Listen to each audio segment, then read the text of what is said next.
Thank you very much, Mr. Chairman. Good afternoon to you, Ranking Member Cummings, all the members of the committee. I'm very pleased to be here today to discuss GAO's latest high-risk update. We do this with the beginning of each new Congress to identify areas we believe are at highest risk of fraud, waste, abuse, and mismanagement in the federal government or in need of broad-based transformation. Our report today discusses solid, steady progress in most of the 30 high-risk areas that we've had on the list since our last update in 2013. All the areas we've rated according to 5 criteria to get off the high-risk list. You have to have leadership commitment, top-level attention. You have to have the capacity, the resources, and the people with the right skills to be able to fix the problem. You have to have a good corrective action plan that addresses root cause, a good monitoring effort with interim milestones and metrics to gauge progress, and you have to demonstrate that you're actually fixing the problem. You don't have to be 100% fixed, but we have to be convinced that we're on the right path to rectifying the problem and reducing the risk and eliminating waste and improving government services.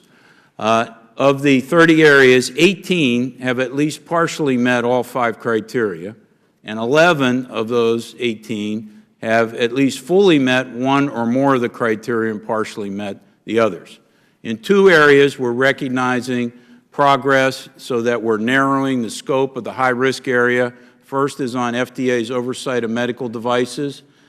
We are pleased with their efforts to get the recall process under better control and discipline, and also to have a good process to review the applications for new devices in a more risk-based approach. We're still concerned about their need to oversee the global marketplace for medical products and drugs. 80% of the ingredients of active drugs come from other countries, about 40% of finished drugs, about half of medical devices.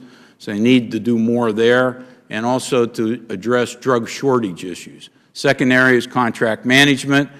We believe the Department of Defense has focused more attention at top leadership on contracting tools and techniques and reducing the risk associated with undefinitized contracts where they start contract work without having a clear agreement with the contractor, or they're using time and materials, which is a risky contract approach, rather than having deliverables. They still have to improve their areas in their acquisition workforce, service acquisitions, and improve their use of contracting in operational environments to support military operations in theater.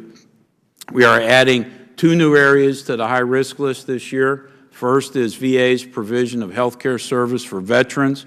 We're very concerned about this area. There are 5 fundamental problems that we've identified: ambiguous policies, inconsistent processes, inadequate oversight and monitoring of the activities, IT challenges, inadequate training of staff, and unclear resource needs and allocations.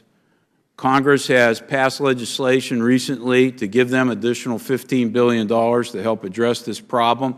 That legislation has to be implemented properly. We have over 100 recommendations that we've made to VA that have yet to be fully implemented. So this is an area that needs congressional oversight and continued attention. Second are IT acquisitions and operations across the federal government. Too often, the federal government, and we enumerate this in our report, there's a litany of efforts that have failed after spending hundreds of millions of dollars, or in cases billions of dollars in many years. They're terminated. There's a longer list of problems where there are cost overruns, schedule slippages, or they fail to deliver the promised functionality and make improvements in the programs that they're supposed to in delivery of services. Here again, the Congress has passed legislation late last year. This committee was instrumental in passing the legislation of Federal Information Technology Reform Act to give CIOs additional authority, put in place better practices to have more disciplined approaches to IT management. Here again, just in the last 5 years alone, we've made 737 recommendations. Only 23% have been fully implemented. So we believe this is a critical area. We're also expanding 2 areas.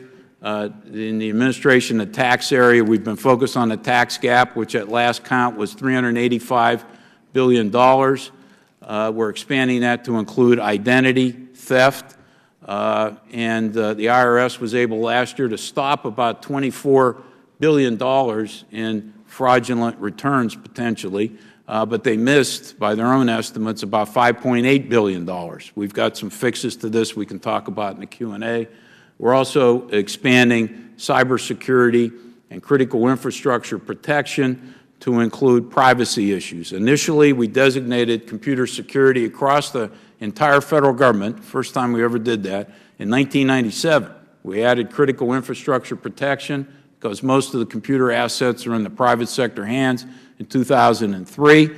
Now, there's a lot more incidents involving personally identifiable information. The number of incidents have doubled over the last 5 years.